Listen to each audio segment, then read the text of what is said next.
విక్రమ్ మాత్రమే కాదు రజనీకాంత్ కూడా కోలీవుడ్ కు వరుస పెట్టి షాక్స్ ఇస్తున్నాడు. జైలర్ 2 తర్వాత రజనీకాంత్ నటించాల్సిన కొత్త చిత్రానికి తరచూ దర్శకులు మారుతూ ఉండటం తమిళ నట సంచలనం సృష్టిస్తోంది. గతంలో ఎన్నడూ లేని విధంగా తమిళ సూపర్ స్టార్ రజనీకాంత్ కొత్త సినిమా విషయంలో తెగ కన్ఫ్యూజ్ అవుతున్నారు. స్నేహితుడు కమల్ నిర్మించబోతున్న కొత్త చిత్రానికి రజనీకాంత్ ను ముందుగా సుందర్ సి దర్శకత్వం వహించాల్సింది. అయితే అనౌన్స్మెంట్ తర్వాత సుందర్ తప్పుకున్నాడు. సుందర్ తర్వాత రజనీకాంత్ సినిమాకు డైరెక్టర్ గా గతంలో శివకార్తికేయన్ హీరోగా నటించిన డాన్ సినిమా డైరెక్టర్ సిబి చక్రవర్తిని ఖరారు చేశాడు. రేపో మాపో సెట్స్ పైకి వెళుతుంది అనుకుంటుండగా ఇప్పుడు సిబిని కూడా తప్పించారట. సిబి స్థానంలో మరో తమిళ దర్శకుడు గత ఏడాది ప్రదీప్ రంగనాథ్ కు డ్రాగన్ తో బిగ్ హిట్ ఇచ్చిన అశ్వత్ మారిముత్తు పేరుతో తెరపైకి వచ్చింది.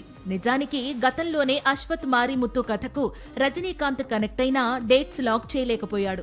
ఇప్పుడు మాత్రం డ్రాగన్ డైరెక్టర్ కు పిలిచి అవకాశం ఇచ్చినట్లు తెలుస్తోంది.